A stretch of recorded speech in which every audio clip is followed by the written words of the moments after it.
Good morning dear students. BA third year का पहला paper जिसका आज टॉपिक हम डिस्कस करने जा रहे हैं, डेविड रिकार्डो का आर्थिक विकास का मॉडल। अब इस मॉडल में हम क्या पढ़ने वाले हैं, ये कोई न्यूमेरिकल या मैथमेटिकल मॉडल नहीं है। एक्चुअल में डेविड रिकार्डो ने आर्थिक विकास किस प्रकार होता है उसे समझाने के लिए अपने विचार प्रस्तुत किए हैं। उन विचारों को हम इस टॉपिक में पढ़ने वाले हैं। तो हम इस टॉपिक में मेनली क्या पढ़ने वाले हैं, पहला तो ये है कि क्या डेविड रिकार्डो ने एक व्यवस्थित सिद्धांत प्रस्तुत किया है। दूसरी बात, आर्थिक विकास क्या है डेविड रिकार्डो के अनुसार, और डेविड रिकार्डो ने किसे आर्थिक विकास माना है। आर्थिक विकास के मॉडल की रूपरेखा क्या है और मॉडल की व्याख्या किस प्रकार होती है।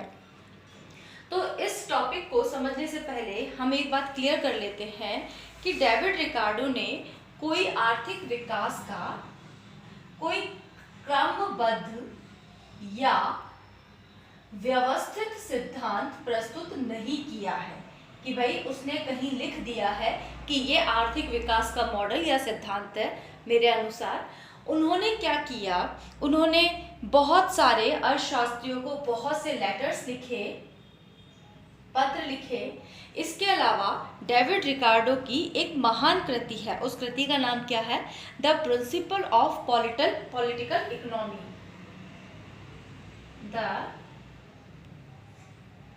The principle of political economy, तो उनकी एक महान कृति है। इसमें भी उन्होंने आर्थिक विकास के बारे में बहुत सारे विचार व्यक्त किए हैं। उन्होंने कई अर्थशास्त्रियों को पत्र लिखे थे। तो उनके बाद के अनुयायियों ने क्या किया कि उनके जो पत्रों में उनके जो विचार लिखे गए थे और उन्होंने द प्रिंसिपल, ये प्रिंसिपल की स्पेलिंग में बच्चों यहाँ ए नहीं आएगा, प्रिंसिपल ही सिद्धांत है, ये प्राचार्य नहीं है। तो उनके अनुयायी ने क्या कहा कि जो उनके पत्र थे, पत्रों में जो उनके विचार थे आर्थिक विकास को लेकर, और उनकी जो महान कृति थी उसमें जो उनके आर्थिक विकास को लेकर जो उनके विचार थे, उन विचारों को एक व्यवस्थित और क्रमबद्ध रूप देकर रिकार्डो का आर्थिक विकास का मॉडल प्रस्तुत करने की कोशिश की है। किसने? उनके अनुयायियों ने। अब क्या है रिकार्डो के अनुसार आर्थिक विकास का मॉडल, तो इसमें कुछ बातें हैं। पहली बात, रिकार्डो जो आर्थिक विकास या डेवलपमेंट की बात करता है, देखिए पहले हम क्लियर करते हैं कि आर्थिक विकास का मॉडल होता क्या है। हम बहुत से अर्थशास्त्रियों के आर्थिक विकास के मॉडल की चर्चा करेंगे। आर्थिक विकास का मॉडल होता क्या है? आर्थिक विकास मॉडल का मतलब ये है कि कोई कंट्री, चाहे वो कंट्री समाजवादी हो, पूंजीवादी हो या मिश्रित अर्थव्यवस्था हो। मिश्रित अर्थव्यवस्था जहां पर समाजवादी और पूंजीवादी दोनों के ही कैरेक्टरिस्टिक्स या उनकी विशेषताएं मिलती हैं, उनको मिश्रित अर्थव्यवस्था कहते हैं। तो समाजवादी अर्थव्यवस्था हो, चाहे पूंजीवादी अर्थव्यवस्था हो, चाहे मिश्रित अर्थव्यवस्था हो, प्रत्येक अर्थव्यवस्था का लक्ष्य यही होता है कि किस प्रकार डेवलपमेंट किया जाए। तो बहुत से आर्थिक विकास के मॉडल हैं जो बहुत से अर्थशास्त्रियों ने दिए हैं। तो चाहे आर्थिक विकास का मॉडल समाजवादी इकोनॉमी के लिए दिया गया हो या पूंजीवादी के लिए दिया गया हो या मिक्स्ड इकोनॉमी के लिए दिया गया हो, उस मॉडल में ये दर्शाया जाता है कि किस टाइप की जो कंट्री है वो किस तरीके से आर्थिक विकास के मार्ग पर चल पड़ेगी या आर्थिक विकास को प्राप्त करेगी। अब आर्थिक विकास का मतलब क्या है? आज के परिप्रेक्ष्य में आर्थिक विकास का मतलब ये है कि उत्पादन जो है, वास्तविक उत्पादन बढ़ता हो, लोगों की आय बढ़ती हो, लोगों का जीवन स्तर ऊंचा हो, देश की जीडीपी अधिक हो। तो इस प्रकार की बातें आज के परिप्रेक्ष्य में आर्थिक विकास कही जाती हैं और इनको पाने के लिए जो एक खाका प्रस्तुत किया जाएगा वो आर्थिक विकास का मॉडल कहा जाएगा। लेकिन डेविड रिकार्डो है, आर्थर लुइस है, फाई रेनिस है, इनके जब आर्थिक विकास के मॉडल पढ़ेंगे तो वो पर्टिकुलर किसी कंडीशन के लिए, किसी देश के लिए दिए गए हैं और वहां पर इस बात का भी फर्क पड़ता है कि वो आर्थिक विकास मानते किसको हैं। तो सबसे पहले हम डेविड रिकार्डो की बात करते हैं।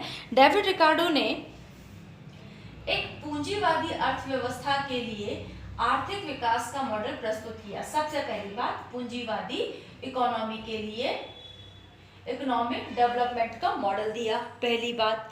फिर दूसरी बात ये है कि वो आर्थिक विकास मानते किसको हैं।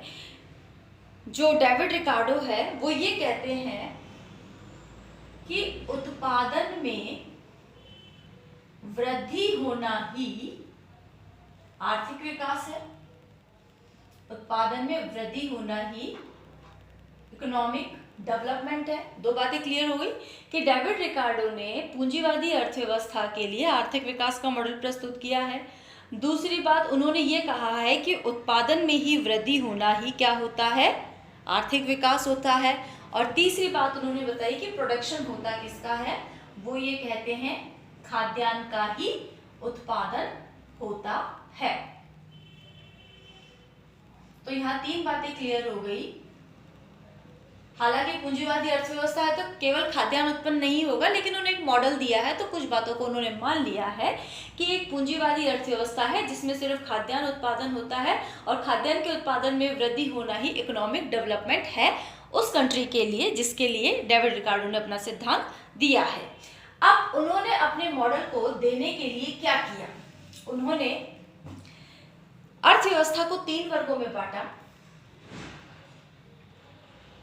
इकोनॉमी का क्लासिफिकेशन किया, ठीक है, और उन्होंने तीन क्लास बताई इकोनॉमी की। तीन क्लासेस कौन कौन सी हैं? एक तो है भूमिपति वर्ग, पहला है भूमिपति वर्ग, दूसरा है पूंजीपति वर्ग और तीसरा है श्रमिक वर्ग। तीसरा है श्रमिक वर्ग। अब क्या कहते हैं डेविड रिकार्डो कि पूंजीपति वर्ग पूंजी लगाकर श्रमिक वर्ग व भूमिपति से श्रम व पूंजी लेता है। यानी कि पूंजीपति के पास पूंजी होती है, वो भूमिपति से भूमि लेता है, श्रमिक से उसका श्रम लेता है और पूंजी, श्रम और भूमि आपस में मिलकर किसका प्रोडक्शन करते हैं? खाद्यान्न का उत्पादन करते हैं। और खाद्यान्न के उत्पादन की दर में वृद्धि होना ही इकोनॉमिक डेवलपमेंट है डेविड रिकार्डो के मॉडल में। आई बात समझ में? अब रिकार्डो ये कहता है कि यदि पूंजीपति न रहे तो पूंजी संचय, यानी कि पूंजी संचय का मतलब क्या होता है? लाभ। जो आज के रेफरेंस में बात करें तो आज के उद्योगपतियों को जो लाभ होता है वही पूंजी संचय है। तो पूंजीपति ना रहेंगे तो पूंजी संचय नहीं होगा, पूंजी संचय नहीं होगा तो उत्पादन में वृद्धि नहीं होगी। क्यों नहीं होगी?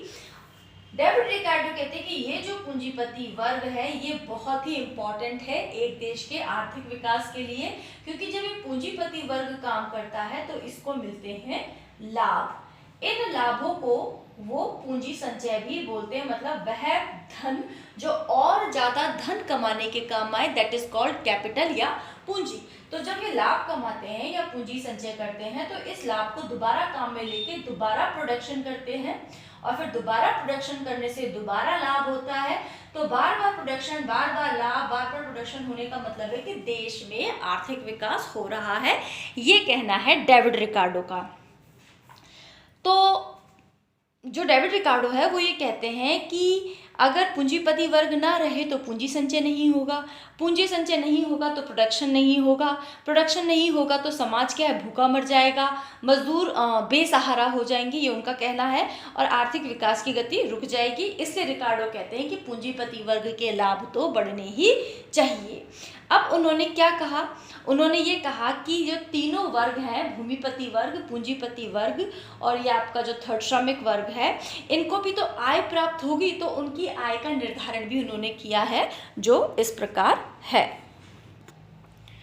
अब डेविड रिकार्डो ये कहते हैं कि जो भूमिपति वर्ग है, मजदूर वर्ग है और तीसरा जो हमारा है पूंजीपति वर्ग, ये लोग जब इकोनॉमी में काम कर रहे हैं तो इनको इनकम कैसे प्राप्त होती है?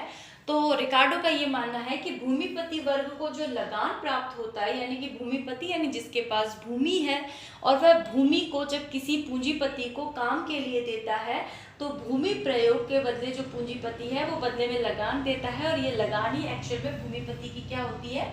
आय होती है। अब लगान कैसे निर्धारित होता है, इसके लिए भी रिकार्डो ने कहा है प्रति इकाई भूमि पर लगान ज्ञात करने के लिए उस भूमि पर श्रम का जो औसत उत्पादन है उसमें से घटा दिया जाएगा श्रम का सीमांत उत्पादन। और कुल लगान यानी कि भूमिपति की जो कुल इनकम है वो कैसे निर्धारित होगी कि प्रति इकाई भूमि पर मिले लगान को गुणा कर दिया जाएगा कुल प्रयुक्त भूमि से, तो भूमिपति की कुल आय प्राप्त हो जाएगी। ये उन्होंने तरीका बताया है भूमिपति की आय निर्धारित करने का। अब बात करते हैं मजदूरी दर कैसे निर्धारित होगी। चूंकि पूंजीवादी अर्थव्यवस्था है, मजदूरों को जो मिलने वाला होगा इनकम वो कम ही होगा, तो वहाँ पर उन्होंने ये बात निर्धारित की है कि एक मजदूरी कोष होता है, ठीक है, उस मजदूरी कोष में से ही मजदूरों को जो उनकी सैलरी है, जो उनकी वेज रेट है वो दी जाती है, तो वो मजदूरी कोष में भाग दे दिया जाता है कुल मजदूरों की संख्या का, तो मजदूरी दर निकल आती है। और अब हम बात करते हैं पूंजीपति वर्ग की इनकम का निर्धारण। रिकार्डो कहते हैं कि कुल खाद्यान्न जो उत्पादित किया है पूंजीपति वर्ग में से, उसका जो मूल्य है उस मूल्य में से जो लगान की मात्रा है उसको घटा दिया जाएगा, तो यह क्या कहलाएगा, पूंजीपति वर्ग की आय कहलाएगी। पूंजीपति का जो लाभ होता है इसे शेष भी कहा जाता है। इसमें मजदूरी और ब्याज, पूंजी का ब्याज दोनों ही शामिल होते हैं। यानी कि पूंजीपति होता है वो जो अपनी पूंजी लगाता है उसे भी तो अपनी पूंजी का ब्याज मिलना चाहिए, लेकिन खुद के पास ही पूंजी है तो ये माना जाता है कि वो खुद को ही ब्याज दे रहा है।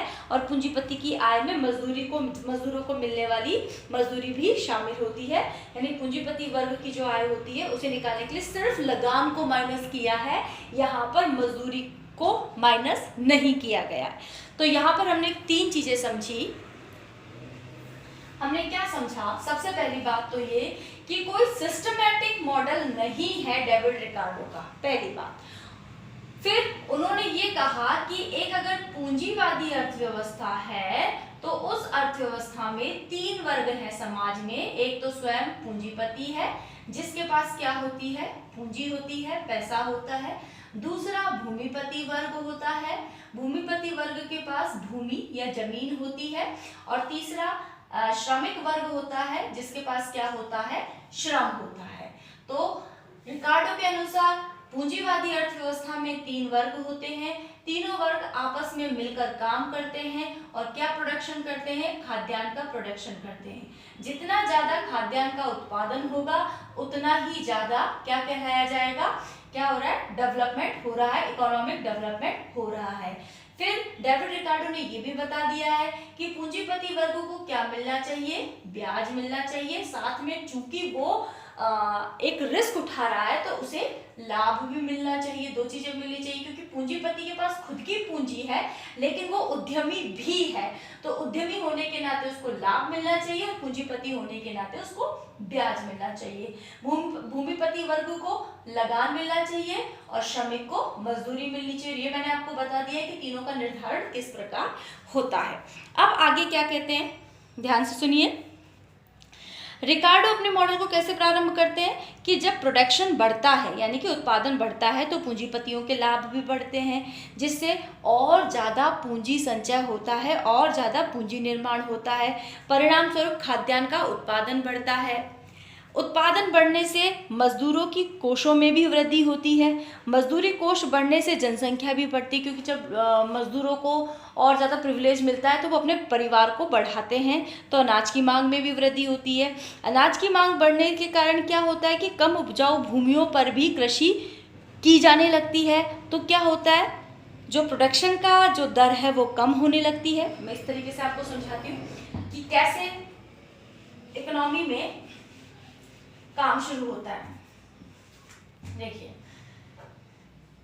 पूंजी प्लस भूमि प्लस श्रम, तीनों ने मिलकर खाद्यान्न का उत्पादन शुरू किया। तो ये मान लीजिए कि इकोनॉमी की जो मशीन है वो शुरू हो गई, इकोनॉमी डेवलपमेंट की जो मशीन है वो शुरू हो गई।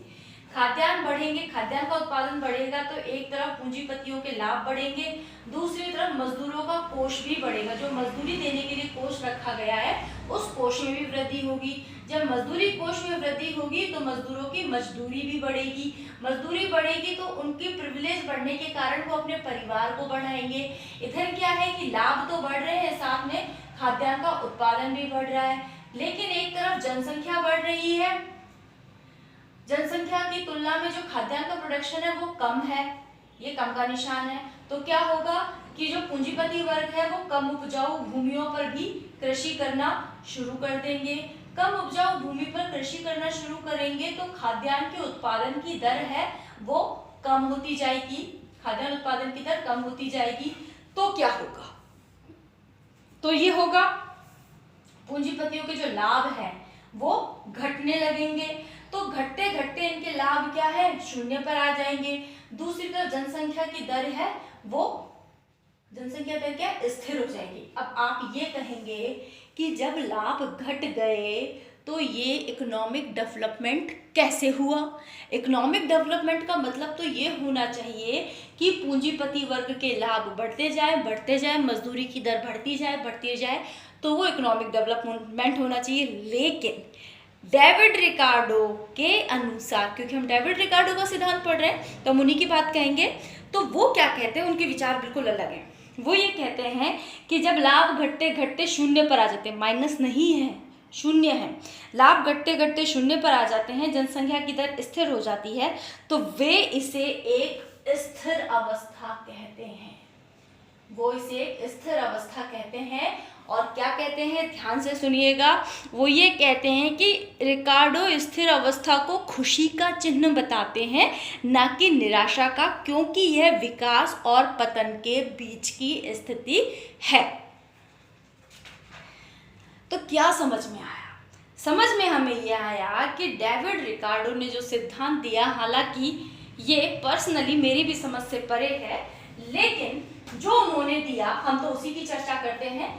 सिंपल सी बात है, एक पूंजीवादी अर्थव्यवस्था में पूंजीपति भूमि और श्रम मिलकर खाद्यान्न का प्रोडक्शन करते हैं, तो खाद्यान्न का प्रोडक्शन बढ़ने के कारण, अच्छी गति से बढ़ने के कारण पूंजीपतियों के लाभ बढ़ते हैं।